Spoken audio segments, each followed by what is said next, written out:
Apaan? Ya, Bismillahirrahmanirrahim. Assalamualaikum warahmatullahi wabarakatuh. Makan kami dari eh, kelompok Nabil Saputra Kasim dan Sultan Afif dengan NIM masing-masing 2010 111 087 dan 2010 111 133. Ini membawakan materi tatap muka ke-13 Global Operational Management. Untuk study case ini kita bawa dari Apple.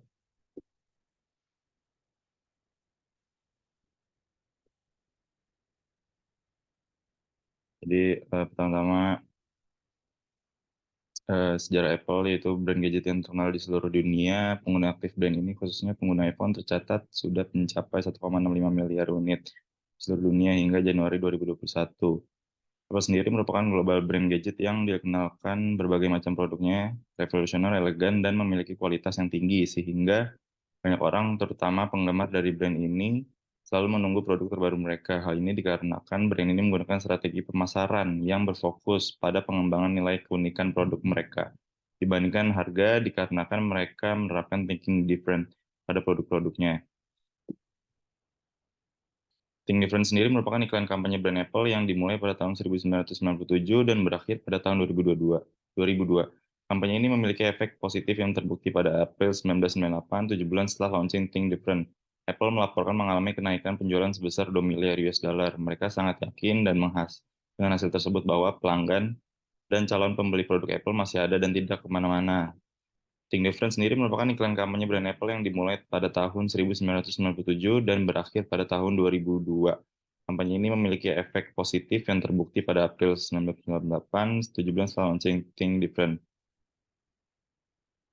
Kemudian untuk implementasi operasional manajemen perusahaannya. Produk perusahaan Apple itu ada iPhone. iPhone adalah jajaran smartphone Apple berdasarkan sistem operasi iOS-nya. Garis iPhone termasuk iPhone 14 Pro, iPhone 14, iPhone 13, iPhone SE, iPhone 12, dan iPhone 11. Kemudian ada Mac, yaitu jajaran komputer pribadi Apple berdasarkan sistem operasi macOS-nya. Ini Mac meliputi laptop MacBook Air, MacBook Pro, serta desktop iMac, Mac Mini, Mac Studio, dan Mac Pro. Kemudian yang ketiga iPad, yaitu jajaran tablet multiguna Apple berdasarkan sistem operasi iPad-nya. Garis iPad termasuk iPad Pro, iPad Air, iPad, dan iPad Mini. Kemudian yang keempat, perangkat yang dapat dipakai rumah dan aksesori seperti AirPods, headphone nirkabel Apple, termasuk AirPods, AirPods Pro, AirPods Max, Apple TV, perangkat streaming media dan game Apple berdasarkan sistem operasi tvOS-nya, masuk Apple TV 4K dan Apple TV HD, Apple Watch, jajaran jam tangan pintar Apple berdasarkan sistem operasi Watch OS-nya, masuk Apple Watch Ultra, Apple Watch Series 8, dan Apple Watch SE, dan produk Beats, HomePod Mini, dan aksesoris. Kemudian ada akses services. Yang pertama periklanan. Layanan periklanan Apple mencakup berbagai pengaturan lisensi pihak ketiga dan platform periklanan Apple sendiri. Yang kedua, Apple Care, yaitu menawarkan portofolio layanan berbasis biaya dan produk pendukung di bawah merek Apple Care. Penawaran memberikan akses prioritas ke dukungan teknis Apple, akses jaringan ke layanan resmi Apple global untuk layanan perbaikan dan penggantian. Dan dalam banyak kasus, perlindungan tambahan untuk kejadian kerusakan dan atau pencurian dan kehilangan yang tidak disengaja bergantung pada negara dan jenis produk. Yang ketiga yaitu layanan cloud. Layanan cloud Apple menyimpan dan menjaga agar konten pelanggan selalu terbarui dan tersedia di beberapa perangkat Apple dan komputer pribadi Windows. Keempat yaitu konten digital. Apple mengoperasikan berbagai platform termasuk App Store yang memungkinkan pelanggan menemukan dan mengunduh aplikasi dan konten digital, seperti buku, musik, video, game, dan podcast. Apple juga menawarkan konten digital melalui layanan berbasis langganan, termasuk Apple Arcade, layanan langganan game, Apple Fitness, Apple Music, Apple News, Apple TV Plus, dan untuk layanan pembayaran, Apple menawarkan layanan pembayaran termasuk Apple Card, kartu kredit, Apple Pay, kemudian ada layanan pembayaran tanpa uang tunai. Karena Apple bersaing dengan model bisnis yang menyediakan konten kepada pengguna secara gratis dan menggunakan cara tidak sah untuk mendapatkan konten dan aplikasi digital pihak ketiga. Dan untuk market dan distribution, pelanggan Apple terutama berada di pasar konsumen, bisnis kecil dan menengah, pendidikan, perusahaan, dan pemerintah. Apple menjual produknya dan menjual kembali produk pihak ketiga di sebagian besar pasar utamanya langsung ke konsumen. Bisnis kecil dan menengah, pendidikan, perusahaan, dan pelanggan pemerintah melalui toko retail dan online serta tenaga penjualan langsungnya.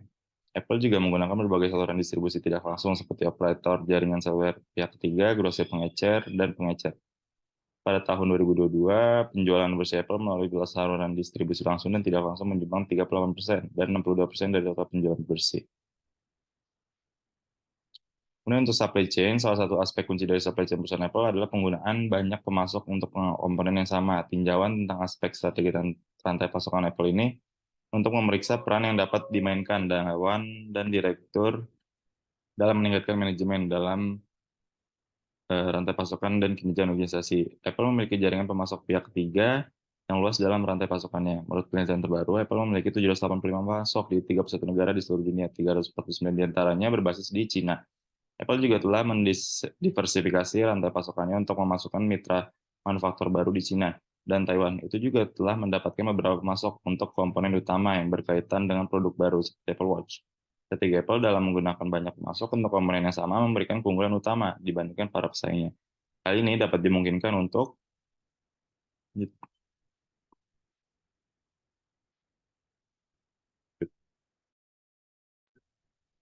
Baik, ya, yang pertama untuk memitigasi gangguan dan penundaan rantai pasokan, memungkinkan untuk mempertahankan margin kotor. Dan yang kedua, menyesuaikan rasio pemesanan dengan pemasok yang ada, sehingga meminimalkan resiko masalah pihak ketiga yang terkait dengan ketergantungan volume. Kemudian yang ketiga, untuk meningkatkan kapasitas produksi secara cepat untuk merespon perubahan dari permintaan konsumen. Dan yang keempat, untuk mendorong biaya pasokan yang lebih rendah karena banyak pemasok yang juga bersaing untuk bisnisnya. Terus bagaimana Apple membuat uang? Salah satu aspek kunci dari supply chain perusahaan Apple adalah penggunaan banyak pemasok untuk komponen yang sama. Tinjauan tentang aspek strategi rantai pasokan Apple ini untuk memeriksa peran yang dapat dimainkan Dewan dan Direktur dalam meningkatkan manajemen rantai pasokan dan kinerja organisasi. Apple memiliki jaringan pemasok pihak ketiga yang luas dalam rantai pasokannya. Menurut penelitian baru, Apple memiliki 785 pemasok di 31 negara di seluruh dunia. 349 diantaranya berbasis di China. Apple juga telah mendiversifikasi rantai pasokannya untuk memasukkan mitra manufaktur baru di China dan di Taiwan. Itu juga telah mendapatkan beberapa pemasok untuk komponen utama yang berkaitan dengan produk baru seperti Apple Watch. Strategi Apple dalam menggunakan banyak pemasok untuk komponen yang sama memberikan keunggulan yang utama dibandingkan para pesaingnya. Hal ini dapat dimungkinkan untuk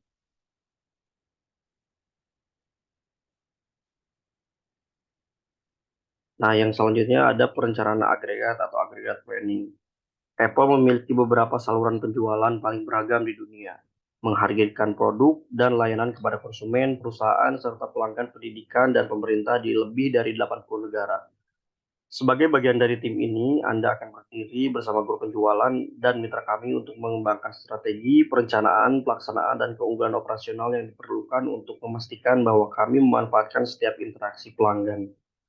Program saluran kami meliputi merchandising, fisik dan digital, kepegawaian, pelatihan penjualan, dan teknologi di dalam toko. Area kerja mencakup manajemen program saluran, operasi titik penjualan, pelatihan dan pemberdayaan penjualan, manajemen kontrak, layanan saluran bersama, analitik program penjualan, dan program pengarahan eksekutif Apple. Selanjutnya ada strategi proses atau proses strategi. Tipe strategi proses yang digunakan oleh perusahaan Apple dalam pembuatan produk adalah repetitif fokus strategi. Karena strategi ini jauh lebih sedikit fleksibel dan lebih banyak struktur. Proses pembuatan produk dari perusahaan Apple menggunakan bantuan jalur perakitan. Karyawan-karyawan dilatih untuk membuat produk dengan proses yang berkelanjutan. Apple juga memiliki strategi teknologi yang cukup untuk unik dibandingkan dengan para pesaingnya. Perusahaan Apple lebih berfokus sebagian besar pada waktu dan uang. R&D pada perusahaan Apple bekerja dan berfokus pada keberhasilan inovasi produknya yaitu iPhone. Apple memiliki 3 konsep dalam teknologi bisnis yang dimiliki, di antaranya yaitu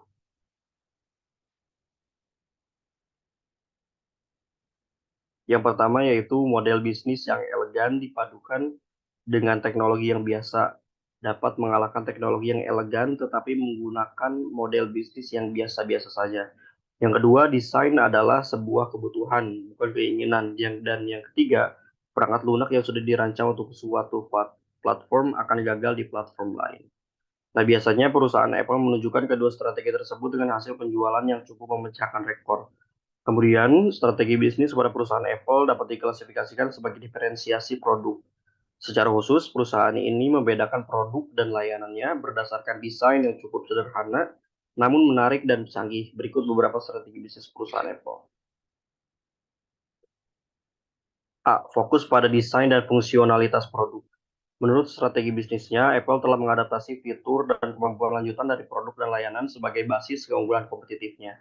Daftar inovasi yang diperkenalkan oleh Apple mencakup namun tidak terbatas pada perangkat pertama dari jenisnya yang menyimpan ribuan lagu dengan kemampuan acak sederhana meniru lagu, pengembangan Macintosh, komputer pertama yang menggunakan antarmuka pengguna grafis dan peluncuran iMac yang merobek buku peraturan desain komputer, menghilangkan krem kusam kotak dan sebagai menggantinya dengan mesin yang menyenangkan dan tembus cahaya dalam nuansa seperti Bondi Blue yang mengisyaratkan estetika Apple yang akan menjadi begitu terkenal.